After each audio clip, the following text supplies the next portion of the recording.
దాన్ని కూడా కాళేశ్వరం కలిపి చెప్తారు. మీకు తెలియకపోతే నన్ను ఏం చేయలేదు. ఓకే, మా ఇంట్లో మేము బోర్లు వేసినాము, ట్యాంకులు పెట్టినాము, ఎక్కడ లీక్ అవుతుంది, అది ఏం రిపేర్ ఉందో చేసుకున్నాం. ఓకే. కాళేశ్వరం బోర్డు ఎందుకు దేనికో బుడి వేసిర్రు అంటుంది మీ కథ.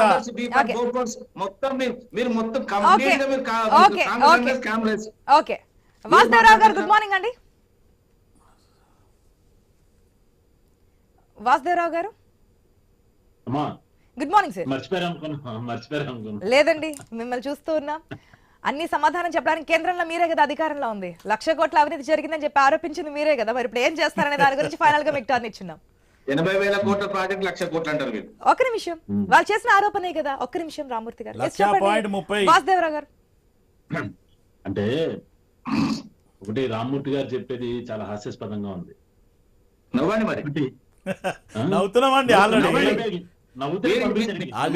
ఆశాజ్యోతి గారు మేము నవ్వుతున్నాం, మీరు మాట్లాడేదంటే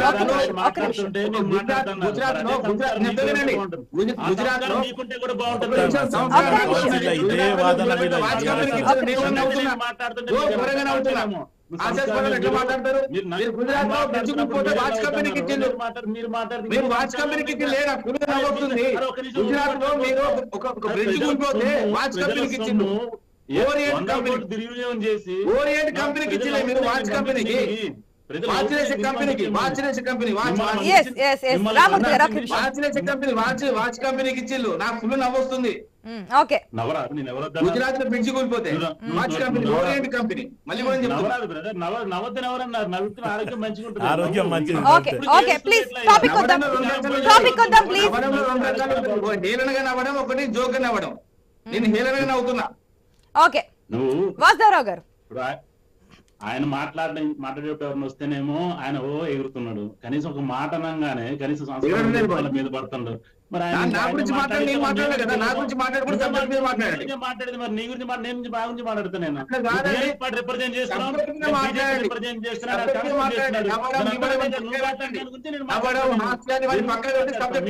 నీకు నోటికి వచ్చిందలా మాట్లాడితే మాట్లాడలేదు. ఏదైనా పర్సనల్ అటాక్ ఎందుకండి? పర్సనల్ అటాక్ ఎందుకు? మనం టాపిక్ ప్రకారం మాట్లాడదాం, ఎందుకంటే ప్రజల సొమ్ము కదా. ఇప్పుడు మళ్ళీ పెట్టేది అది 55.75 కోట్లైనా 50 కోట్లైనా సరే, ఒక్క రూపాయి అయినా సరే మళ్ళీ కట్టాల్సింది ప్రజా సొమ్ముతోనే. ఎందుకంటే అలాంటి చైనా చెప్తోంది. దానికి బాధ్యులు ఎవరైనా దాని గురించి మాట్లాడదాం. ఆయన ఏమంటున్నారంటే ప్రభుత్వం మారంగానే వాళ్ళు మార్చారు కాబట్టి మాకు సంబంధం లేదు. ప్రభుత్వం వాళ్ళకి రిలేషన్ బట్టి ఉంటుంది అంటే ఆ రిలేషన్ బట్టి మేనేజ్ చేసి మీరు లెటర్ తెచ్చారు. ఇప్పుడు ఎల్ఎన్టీ కంపెనీ ఆ జిఎం ని ముడ్డిమే కొట్టింది. నాకు సంబంధం లేదని నువ్వు మేనేజ్ చేసి మొత్తం కేటీఆర్ గారు ఏం చెప్పారు ఎలక్షన్ ముందు, అది చిన్న కంపెనీ అనుకుంటున్నారు, ఏమనుకుంటున్నారు, మొత్తం వాళ్ళదే, వాడు కట్టిన కాంట్రాక్ట్ లైబిలిటీ ఉంటుందని చెప్పి వాళ్లే కడతారని చెప్పి పబ్బం గడిపేశారు ఎలక్షన్స్. ఇప్పుడు ఈయనేమంటున్నాడు, జస్ట్ అంటే గవర్నమెంట్ మారితే అంటే జిఎం మార్చేస్తారంటే తన కంపెనీ ఇప్పుడు ఏం చెప్తుంది, company LNT company given office statement, మాకు జిఎం ఇచ్చిన సంబంధం. ఇప్పుడు మేనేజ్ చేసింది ఎవరు, లెటర్ తెచ్చిన మేనేజ్ ఇచ్చింది ఎవరు, జనానికి పూర్తిగా అర్థం అవుతుంది. కాబట్టి దానికోసం నవ్వుతున్నారు అంటున్నా నేను. రెండోది, ఒకటి డిఫెక్ట్ లైబిలిటీ పీరియడ్ వరకు రిటెన్షన్ మనీ ఒకటి ఉంటుంది. కాంట్రాక్ట్ చేసినప్పుడు దే కీప్ రిటెన్షన్ మనీ. ఇప్పుడు మిగిలిందంతా కూడా మరి రిటెన్షన్ మనీ అని ఉందా, పే చేసి రిటెన్షన్ మనీ అని ఉందా, లేదంటే లేదా. రెండు, డిఫెక్ట్ లైబిలిటీ పీరియడ్ ఎప్పుడు స్టార్ట్ అవుతుంది అంటే వీళ్ళు కంప్లీషన్ సర్టిఫికేట్ ఇవ్వాలి. Government has to give a completion certificate. Completion certificate ఇచ్చేటప్పుడు మరి ఇప్పుడు కేసీఆర్ గారు మనకి ప్రపంచంలో అతి పెద్ద ఇంజనీర్, ఆయన చూసి ఇచ్చుంటాడు. మరి ఇచ్చినప్పుడు కంప్లీషన్ సర్టిఫికేట్ ఇచ్చినప్పుడు ప్రాపర్ గా ఉందా లేదా చూడాల్సిన బాధ్యత కూడా మన ఇంజనీర్ గారు మోక్షగుండ విశ్వేశ్వరరావు గారు కేసీఆర్ గారి మీదే ఉంటుంది. అది ఇప్పుడు ఇది ఎలా అయిపోయిందంటే చాలా ఇప్పుడు ప్రజలు దాన్ని నిరూపయోగం ఎందుకైంది, దుర్వినియోగం ఎందుకని ఎట్లా మాట్లాడుతున్నారు, అందుకే నవ్వు వచ్చిందని చెప్తున్నాను. 3 సార్లు చెప్తున్నాను ఎందుకు నవ్వు వచ్చింది అనేది. ఇప్పుడు ఓన్లీ దాని ఎస్టిమేషన్ కి 50 కోట్ల రూపాయలు ఖర్చు అవుతున్నట్టున్నారు. ఆ తర్వాత రిపేర్ 3 నుంచి 500 కోట్లు ఖర్చు అవుతున్నట్టున్నారు. ఇది ప్రజలు సొమ్ము దుర్వినియోగం కాదా?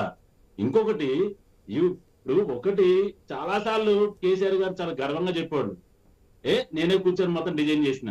అది మీ ఆన్ రికార్డ్, అది పేపర్లలో టీవీల్లో ఆయన చెప్పింది. అసలు మొత్తం డిజైన్ చేసింది ఆయన. దానికి రివర్స్ ఇంజనీరింగ్ లేదా రివర్స్ టెండరింగ్ లేదా reverse tendering, reverse engineering,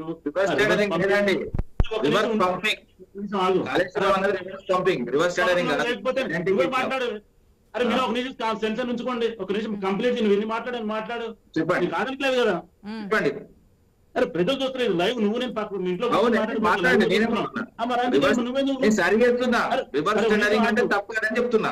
okay okay ఆయన ఇంజనీర్ గారు కూర్చొనే చేసి అప్పుడు పారాసెటమాల్ చెప్పినట్టుగా కరోనాకి పారాసెటమాల్ టాబ్లెట్ లాగా వీళ్ళు ప్రాజెక్ట్ ని కూడా కేసీఆర్ గారు ఖచ్చితంగా ఆయనకు నచ్చిన విధంగా నచ్చిన కాంట్రాక్ట్ చేయించుకున్నారు. తర్వాత ఈ కాంట్రాక్ట్ అనేది ఫస్ట్ బహిర్గతం చేయాలి. ఎల్ఎన్టీతో ఉన్న కాంట్రాక్ట్ ఏదైతే ఉందో దాన్ని ఫస్ట్ పబ్లిక్ పోర్టల్ లో పెట్టాలా. దాంట్లో డిఫెక్ట్ లైబిలిటీ ఇప్పుడు 2 సంవత్సరాలు ఎందుకు ఉంది, ఇంత పెద్ద ప్రాజెక్ట్ ఉన్నప్పుడు 2 సంవత్సరాలు ఎందుకు ఉంది, డిఫెక్ట్ పీరియడ్ ఇప్పుడు ఓఎండమ్ 15 సంవత్సరాలు, ఓఎండమ్ లో కవరేజ్ ఏముంది, ఆపరేషన్ మెయింటెనెన్స్ 15 years ఉంది.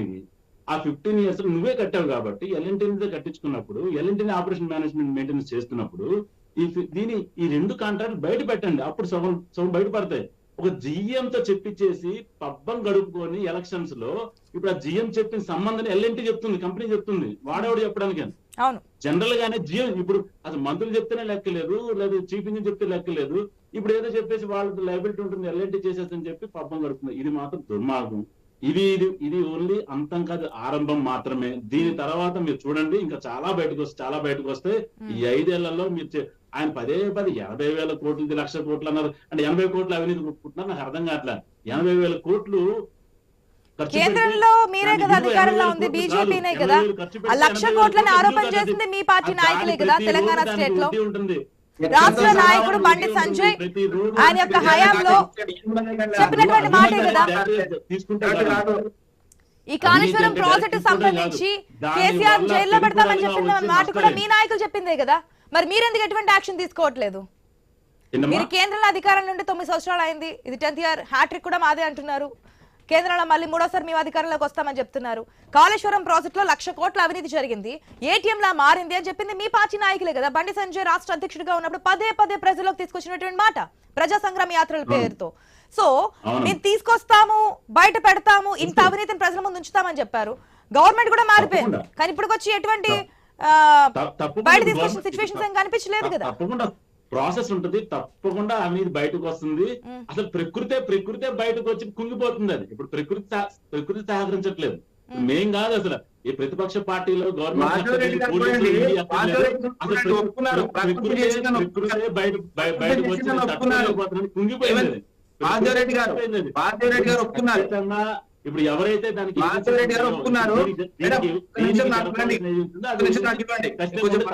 ఇన్వాల్వ్ కావాలో వాళ్ళకి ఇమ్మనండి, కాంగ్రెస్ పార్టీని ఇమ్మని చెప్పండి. ఒకసారి ఇది సిబిఐకి ఎంక్వైరీకి మేము వాళ్ళు ఒప్పుకుంటే పెట్టేసి వెంటనే సిబిఐని దించుతాం. దాంట్లోకి స్టేట్ గవర్నమెంట్ ఇచ్చింది అనుకోండి కన్సెంట్, ఓకే ఇది మేము చేస్తే మేము కొత్తగా అధికారంలోకి వచ్చాం, మేము హెరాస్మెంట్ చేస్తున్నాం బీఆర్ఎస్ అనుకుంటారు అనుకుంటే డైరెక్ట్ కేంద్రం సర్కార్ ప్రకృతి చేసిందని. ప్రకృతి తట్టుకోలే, ప్రకృతి అని దాని అర్థం. అదిగా వర్షం పడితే నా తప్పు లేదు, తెలంగాణలో తప్పు లేదు, వర్షం తెలంగాణ వచ్చిన తర్వాత కాళేశ్వరంతో ఏం జరగలేదు అని చెప్పి ప్రాబ్లం వచ్చింది. తెలంగాణ రాష్ట్ర భూములు తెలంగాణ వచ్చిన తర్వాత రాజు ఎత్తిపోతల పథకం, కోయిల్ సాగర్, తమ్మిళ్ళ ఎత్తిపోతల పథకం 11 నెలలు పూర్తి చేసాం. తర్వాత భక్త రామదాస్ ఎత్తిపోతల పథకం 10 నెలల్లో పూర్తి చేశాం. శ్రీరామ్ సాగర్, 2వ దశ, మిడ్మానేరు, గోదావరి, కాళేశ్వరంపై ఇవన్నీ ప్రాజెక్ట్ ఎవరు నిర్మించింది? మేము కాదా? నిర్మించిన మాట వాస్తవమే, కానీ ఎంతవరకు నాణ్యత ప్రకారం నిర్మించాలని కూడా పాయింట్ కదా.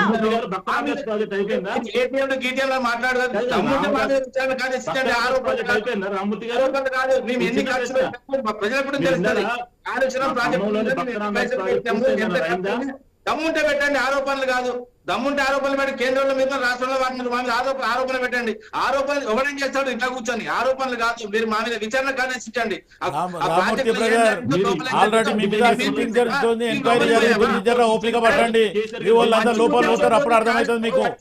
తెలంగాణ రాష్ట్రానికి మంచినీళ్ళు కావాలని మంచి తాగునీరు సాగునీరు కావాలని ప్రాజెక్ట్ కడితే చిన్న లోపం జరిగితే దాన్ని రంధ్రావేశం చేస్తారా మీరు? విచారణ కానిచ్చించండి, విచారణ కానిచ్చించండి, చూడండి.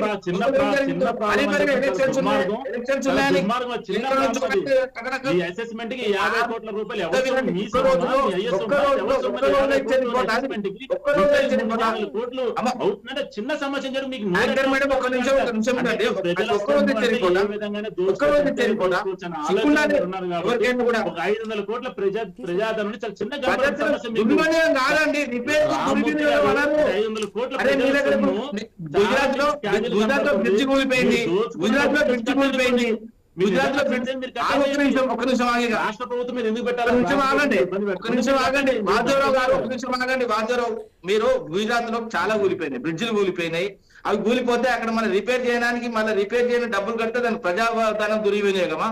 దాన్ని అందుబాటులో తీసుకొస్తే దానికి దుర్వినియోగం ఎట్లా అవుతుంది? రామూర్తి బ్రదర్ మీరు ఇద్దరు కలిపి వాళ్ళు గుజరాతీలకు కొడతారు, తెలంగాణకు కొడతారా? ఇది బాగుంది మీ ఇద్దరు మాట. జరుగుతాయి, పెద్ద పెద్ద ప్రాజెక్టులు జరుగుతాయి, జరగలేదు కాదు. కానీ ఆ రోజు గుజరాత్ లో జరిగినప్పుడు అధికార పార్టీగా ఇక్కడ ఉండి మాట్లాడలేదా? గుజరాత్ లో ఏ విధంగా అవినీతి జరిగింది, నాణ్యత లోపం జరిగింది అని. మెయింటెనెన్స్ ఉంటుంది, వారంటీ డబ్బులు కడతాం. ఫోన్ కొంటే 2 సంవత్సరాలు 3 సంవత్సరాలు కంటే ఎక్స్టెండ్ వారంటీ కడతాం. దానికి తప్పు లేదు. అసలు డిఫెక్ట్ వస్తేనే కదా వాచ్ కంపెనీకి ఎల్ఎన్టీ పెద్ద కంపెనీకి ఇచ్చినాం. మేము వాచ్ కంపెనీకి ఎల్ఎన్టీ పెద్ద సంస్థ, ఎల్ఎన్టీ పెద్ద సంస్థ. మీరాగా మీ వాచ్ కంపెనీలకి మీరాగా మీ వాచ్ కంపెనీలకి కానీ ఇప్పుడు ఎవరికి ఇచ్చారనేది కాదు, అక్కడ జరిగినటువంటి తప్పిదాన్ని ఎట్లా రెక్టిఫై చేయాలి కదా. మీరు అదానికి అంబానికి మీరు ఇచ్చేది మేము ఇయ్యలేదు. దుర్వినియోగం కాకుండా మీరు కూడా 100% కాదు, మీరు కూడా బాధ్యతాయుతమైన ప్రతిపక్షంగా తీసుకోండి ఆ 100%. అందుకే విచారణ ఏమంటున్నాం కదా, కాళేశ్వరం మీద ఏం జరుగుతుందో విచారణ చేయమనండి.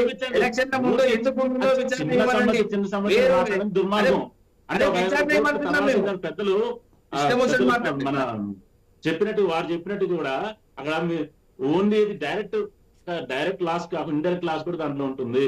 అది ఆపటం వల్ల మళ్ళీ రైతులకు 1 పంట 2 పంటల పోటీ ఇవన్నీ కూడా మీకు చాలా చిన్న సమస్య కనబడుతుందంటే ఇక ప్రజలే మీకు బుద్ధి చెప్తారు. ఇంకొకసారి